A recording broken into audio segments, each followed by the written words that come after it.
welcome to our vodcast series on early childhood education, beansTALK. Today we are here to uncover our career, early childhood education, maybe address some misconceptions that people have about our field and also the profound impact we have on children. Who else better to discuss this topic than with professionals, right? So today we have Mr. Hadi, Ms. Shu Ping and Ms. Angeline. Hi, I'm Hadi. I have been in this industry since 2010. I started my diploma in early childhood studies at Temasek Poly. 3 days after ORD, I straight away went to work again. Straight away. And then we received news that SIT Wheelock College was taking the last batch of applications, so I applied for it, and thankfully I got in and I graduated back in 2018. Wow. And then all the way up until now, where I started from beginning preschool teacher all the way until center leader. Wow. Yes. What a journey, man. That means I'm your junior, because I'm from Temasek Poly. Yes, Yeah. nice. How about the both of you? Hi, I'm Shu Ping. I am a mid-career switcher into early childhood. So I've always loved working or being around young children, but I never really had the courage to come into this field. So when I was in my 20s, I decided that this is the time for me to enter this field. But I wanted to go into it with my eyes wide open. So I went to serve in a preschool first, and I really enjoyed that experience. Yeah, so I decided that yes, this is what I'm going to do. And I wanted to challenge myself to also learn about the best pedagogy that we could bring back to Singapore. So I went to Australia to do my postgraduate diploma, which is a specialist diploma in early childhood. So I came back to Singapore and have been working as an educator for 20 over years. And yourself, Miss Angeline? Hi, I'm Angeline. So I'm actually currently employed with eBridge Preschool. So after I finished my A-levels, so I was actually waiting for the results to be out. So what happened was I actually took a little short stint with MOE. So I applied to be a relief teacher back then. That was the time where I realized that this is something that I am interested in, passionate about, and want to do. Because every day I will go home thinking, oh, what else can I do to actually engage the group of young learners in the classroom? So after that, I did a little bit of a research. I chose early childhood because of the impact that I will bring and make, for families and children. Wow. Wow. Actually, my journey is quite similar to yours. My early childhood journey started also after I dropped out from JC. You completed it, but I did not. Yeah, I wanted to do mass comm. And then after that, I spent some time on my couch just waiting for poly applications. And then my sister just prompted me like, hey, why don't you check out early childhood education? Which was never a thought that I had, I don't want to regret my choice again. I rang up some schools and I said, are you willing to take me in for free? Like, I just want to experience it. And so one of them accepted me. I went in and I realized, hey, I really like this. I entered Temasek Poly, then served my bond for 2 years, entered SUSS, and then served my bond again for 2 years. And that period after SUSS was when I joined the startup preschool. So I got experience from those two different, how do I put it? Operators, correct. Then after I left for media, but my heart still remained in early childhood education. So now I'm doing early child advocacy work, and I also founded my own play space. Nice. Yeah, so that's my journey. But I mean, if somebody were to ask you right now, do you feel happy in early childhood education? Ladies first. Okay, maybe I just go first because it is actually a passion industry. There's no right time or best time to join EC. Anytime that you feel that, you want to think about it, just try it out first. And you never know, it will be something that you will go on for years and years and something that you never look back. So this is the reason why I wanted to jump in to say that, yes, I'm happy. Because I've been serving the industry for 20 years and I've seen the growth of the industry. So, Ekta was born in 2013. Coincidentally, my daughter was born in 2013. Wow. So there's meaningful. a lot of, a lot of changes that took place that is concurrent with my life changes. What about you? Are you happy? I'm pretty sure you are. I am very happy. I feel that for us as educators, our success really come in very intangible ways. I mean, I'm still in touch with the children that I teach like 20 years ago, and they are now teens, and to see the people whom they have grown up to be and that I could have played a small part in their lives, that really touched me. Yeah, I think that is a huge revelation for me too, How about you? I think my first batch of children are currently maybe pursuing their diploma. Wow. Yeah. 2020, yes. Yeah. already on to tertiary education, Yes, that's right? correct. Wow. And the feels that we get just from knowing that we've impacted these lives, it's pretty great, right? I think it's keeping the relationship, because we have built relationship with these children and we watch them grow up. Yes. I guess we also had the privilege to be with them, some of them from 7 to 7, which Yes. is really long Yes. hours, Yes. 5 days a week. Yes. Yeah, so naturally we really build up very strong relationship with the child as well as with the family. After being in this industry for more than 10 years, I would say I am thankfully happy. One of the reason why I am still in this industry is because I am quite a big advocate for male preschool educators. Can I just share that Hadi founded Men in Preschool? Wow. Yeah. Good So job. we all know that we hardly see male preschool educators in the field, right? So Yeah. what? Okay, since we're on it, like, what made you want to start Men in Preschool? Because when I first started doing the internship Yeah. for 3 months, I wouldn't say discrimination, but a bit of unfairness towards male preschool educators. Because one thing that struck me the most at that moment of time was HR calling me and asking me how am I like, how was I lah. I see. And then I said, oh, the principal said I cannot hug the children. Oh. So it's something that I like, huh? But at that moment, that wasn't the main reason why I started it. It was because of, in a way, unfair treatment to one of my friend. He even shared that he was really giving up in this field. But me being there, push him a little bit more to still continue and show that there's a purpose on why we as male preschool early child educators are still here. Wow. Yeah, one of the tagline that we created is, we are here for good and we are good enough to be here. Wow. That's a good one. So that's something that's really pushing me lah. Yeah, and I think male educators really bring a very different vibe to the classroom with the energy, the way that you all relate to children, the way you conduct your lessons. Yes. Yeah, and our children get to experience that diversity of teaching, which is really nice. And I think it also models to fathers, right, how they can be more involved in their child's That's correct. life. Wow. Okay, am I happy? I always get a question asked because I did switch out, right? Yes. Into media, and they asked me, so how are the joys and pains like in both industries? To be very honest, the joys in early childhood cannot be replicated elsewhere. Yes. Yeah, and that is why I still find myself going back.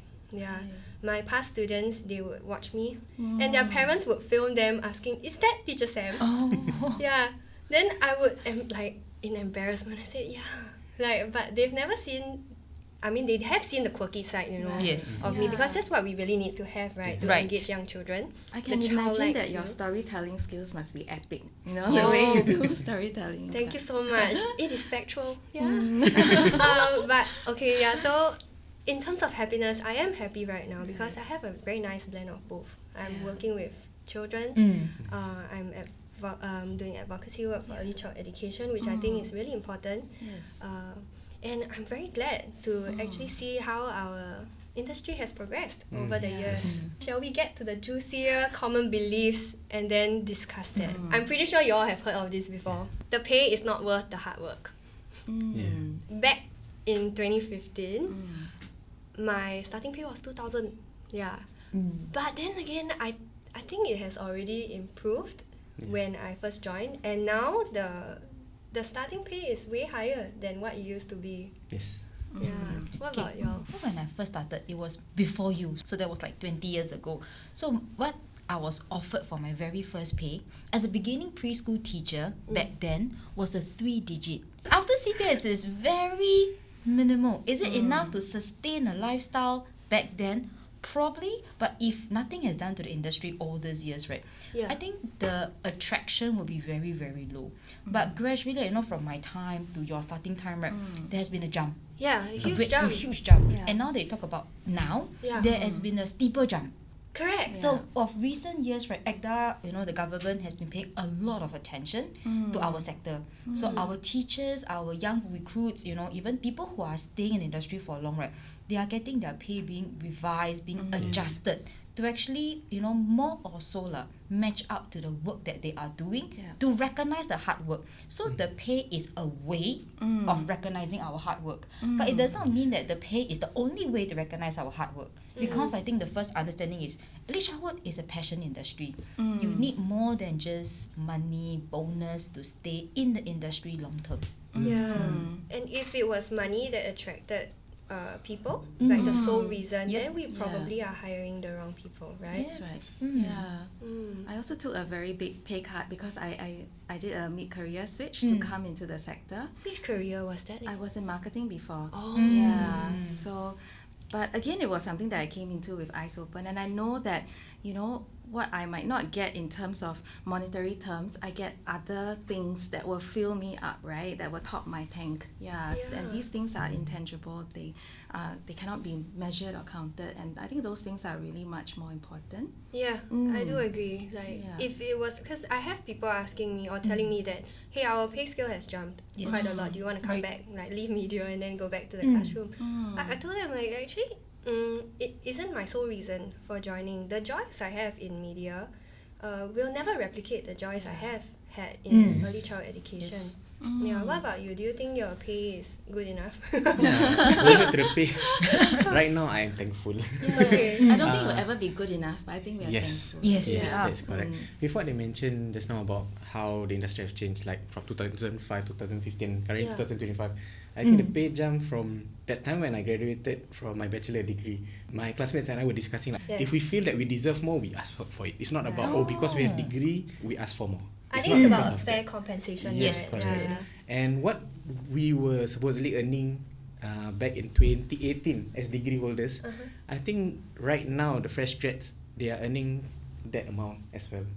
So I guess it is good right now as a fresh grad diploma holders to be earning that much. But then again, if you were saying about whether it's enough to sustain a lifestyle, at the end of the day, what lifestyle you want and whether it's enough or not, yes, but you choose your own lifestyle. Yeah, I think with the introduction of the skills framework for early childhood professionals, I think we have more diverse career paths to pursue, and it's clearer as well to the preschool educators, like which path they would like to take, whether it's center leadership, it's curriculum, or whether it's in the area of early intervention. Yes, that's correct. Right. And I was reminded after you shared about the diverse specialties that we can look forward to when we enter early child education. And what I've gotten is that, hey Sam, are you a preschool teacher only because you're waiting for a promotion to become a primary school teacher? Or is early childhood education just a stepping stone for you to reach real education? When early child was predominantly a community-based one, like we had nannies, retired women who entered early childhood education. It was only in like 1980s that they decided, like, the government saw importance in the early years, and then they started investing in it. I think for me, I would have some personal experience when people said, you become preschool teacher to go to primary school. So after a few years, when are you going to be a primary school teacher? I said, no, I have never wanted to be a primary school teacher. The reason why I said to them is because I don't believe in the examination or the academic success, the push to have amazing academic success. Like grade-centric stuff, right? Yes, correct. Which we are not doing in early childhood, and we are not supposed to do. We are assessing children, but we do not tell them, you get an A for English, which in early childhood we call it language and literacy. We don't do that. Whatever that they are learning in early childhood is important, because the skill sets or even the knowledge, the feelings that they feel at an early age will build them into hopefully be a better person, not just in academics, in other parts of the domains or areas that they are interested in or would like to do. Like when we share foundations to preparing them for lifelong learning, it's not so much academic centric stuff. It's more of us building their ability to be resilient. Curious, right? And I think all of us educators, we hold a key, right? So for us in early childhood, we actually hold a key to that foundational learning. And I love what you said, that in early childhood we don't look at a child like in one subject only, but it's the holistic growth of that child, whether it's emotional, social, cognitive, and we try to do that within a very nurturing environment, because we know that that really sets the foundation for them to go on to explore further structured learning next time. Yes, that's correct. I was just thinking about the questions, like asking what are the skills necessary for us to want to join early childhood and sustain in early childhood. You know how good you are telling stories, right? Just now we were having a conversation. Being dramatic, being quirky. But not every one of us are natural in front of cameras, in front of children, in front of audience. Most of us may be a little bit stage fright. Like, I don't know where to put my hands, I don't know where to stand. When parents come in, right, you feel more aware of how you are looking.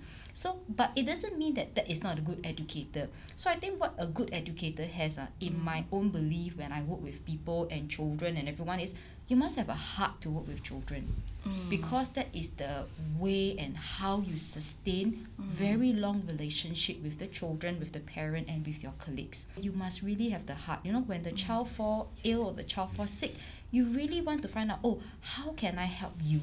That builds relationship.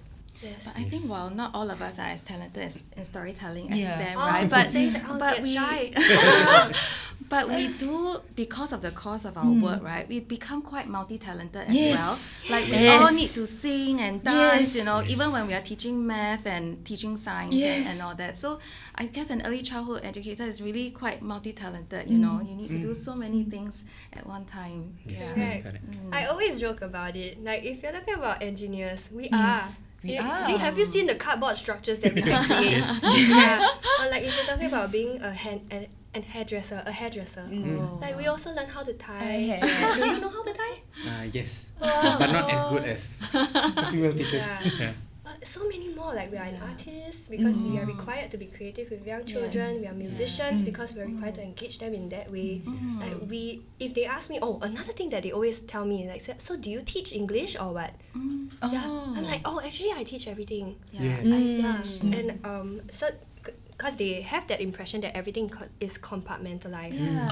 Subject-based. For ours it's very integrated, right? Everything is one. It's Yeah. holistic. You cannot have one without the other. Correct. Yes. Yeah. So I would try my best to explain to them, no, I don't just teach English like a subject per se. I am just with children in their early years.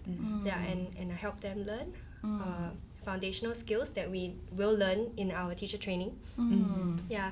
But more importantly, the dispositions that we want them to have. Yes. Yeah, like the character that we want them to have. That really starts from the early years, right? So educators are actually like role models, because why? I think most of you have experienced this before. Families will come back and tell you, like, my daughter or my son role play you when they were at home. Yes. They sit like you, they talk like you, and they talk to me like you. So it's like, teacher Sam will say this, Miss Shopping will say this, teacher Hadi will say this. So they actually remember what we have shared with them, and they go back and repeat the same thing with their families. So that's the part where we know that we are impactful. We are impactful in the way that we engage children, and they are actually observing us all the time. So I think it's the skill sets, right? Like, we learn to be multi-talented. We can't sing, we can't dance, or I can't sing, I can't dance, but I learn along the way with the children, and they taught me how to become a better educator as the years goes by. Wow. Yeah, that's so powerful to remember. That we don't just teach, we learn also. Another misconception, alright? Or rather not a misconception, a curious question that people have is that you only need a diploma to be a preschool teacher. That is factual. Yes. Yeah. So why bother to upgrade yourself, get a degree, or further your education, or what are your thoughts on this? I think a diploma serves as a very good foundation, but if you are an educator in a classroom, and you want to help to nurture curiosity and a joy for learning in the children, you need to role model that yourself. And when I look back at my own journey, right, like all those opportunities that I have had, right, to go on professional learning journeys, the capacity that I've had to learn and unlearn and relearn, I think those were I'm very, very grateful for all those opportunities and I can see how I have progressed as an educator and also as a person over the past 20 years. Yeah, so diploma is a foundation, but the joy in being an educator is that you are also a learner and a researcher alongside the child as well. Yes. How about you? Like, what made you decide that you wanted to go to Wheelock? For me, like what they were mentioning, diploma is really the basic. When you take up diploma, you understand what is language and literacy, you understand what is numeracy, describe the other domains that we have to learn, even the social and emotional development of the child itself. But when I entered degree, it is much more intense, it is much more in-depth, which at the end of the day, when I apply what I've learned back in degree to the actual setting itself, I became a better teacher. When we are a better teacher to our children, in hopes that they will be better students and role models to their peers as well. So whatever that we are teaching them, they are learning better. Whatever that we have learned, it is very impactful because we learn more in depth. And like it can be as simple as understanding why is it important for children to learn how to write, the love for reading, the love for writing, the love for learning. Maybe in the past we were forced to learn how to spell, but now when I took up degree, I understand it started with scribbling, then inventive spelling, and then the actual spelling itself can be as simple as that. Right. I also want to share that it does not mean that if you're a diploma level teacher, you are the beginning teacher, and that if you have a degree, that makes you a better teacher. Like I feel like it's really down to the self, like whether or not exactly that teacher is correct, whether you're not you are reflective, whether or not you continually want to upgrade yourself and excel in whatever domain you are in. So we can go many different routes. There are many different options that we can take to upgrade ourselves as teachers. But I think down to the core, it's on how we reflect on our own practice. Because for myself, I decided to enter the degree only because I wanted to know what I did not know. Because I thought like diploma, but why is there even a degree program or a master's program? Like what is up there? So when I entered the degree, I guess it was really about unlearning first, and then learning, and then reapplying. And it's a huge step. I do feel in my own terms that got me to really stretch me to think how differently we can do things, and down to the very reason why we do certain things. So that's what I really enjoy about professional development. And I think there's constantly new research, new methodologies, and new pedagogies as well. I mean, I can't imagine us doing the same thing, year in and year out, But because we have this desire to want to learn and do better for the children, and so we bring in new research and new ways of interacting with them and new ways of conducting our lessons and all that. Alright, I have one more misconception. This, I think you can answer. You have to be female to be a preschool educator. What about me? I think there's this general stereotype lah. I think there are many stereotypes, even for our own industry, but even more so as a male preschool educator. I have many curious questions. I'm pretty sure you all have too, right? But for my first curious question, right, is what made you think, or what drove you to decide, I'm going to do this regardless of the stigma? Tough question. But I think I can go back to the so-called the quote that I always tell my male early child educators. We are here for good, and we are good enough to be here. It doesn't matter whether we are male or female. At the end of the day, we are still early child educators, and we are here for the children, to make a difference in children's life, and hopefully in parents' life as well. And for both Angeline and Chuping, you guys manage large centres. Do you have male preschool teachers too? Increasingly so. We have more of them, and we really celebrate them when they come on board. And when they walk into the classrooms, you can just see that the children just respond to them very differently. They bring a very different set of energy and vibes into the classroom, and that is really a very welcome change. It's research back too. Like male educators, they can boost certain domains that might be more enhanced with you guys. Like risky play, problem solving, physical education, and a lot more. So interestingly, when you talk about male educators, right, I think it's not just the male educators who wants to come to the industry, because I think that's a calling from them to join us. But because it's a female dominant industry, how then do the females in our workforce, right, make this group of rare breed of male educators who are passionate about what they do, right, feel welcome and feel part of our industry? So I think it's a reciprocal relationship. How parents see the male educators, how we educators see our common educators who are of the different gender from us. So I think that part itself is something that we can unpack Yeah. with the with everybody that we are working with as well. Psychologically, we want them to feel safe too. Yes. But in reality, the practical side, we still have certain protocols Yeah. that have been laid aside for or brought out specifically for male preschool educators. Yeah. Have you seen that, and what are your thoughts about that? Yeah. I believe this SOP is necessary to safeguard not the children or the other teachers, but also for the male Yes. early yes, educators as well. It's for everybody lah, basically. Yeah. For me personally, I don't see this as a discrimination because it's SOP for male preschool educators. Yeah. Right. Yeah. And what are your thoughts about certain protocols in schools? When you manage it, do you have parents who are resistant to the idea of male preschool teachers? Maybe I share an interesting episode. So Yeah. interestingly is when we do deployment every year. So year on year we will pair educators together. So some female educators or some educators will come and tell me, can you don't pair me with Mr. so and so, because I have to be doing all the diaper changing the whole day, the routine care. Because in the SOP, most of us will advise the male educators to focus on the teaching and the learning and the setting up. So routine care are mostly still left to the female. So there's an interesting stigma of the world that it's contradicting. If That's fathers are encouraged to change diaper at home, I'm sure there must be something that the male educators can do to contribute to routine care. Good point. Yeah. Yeah.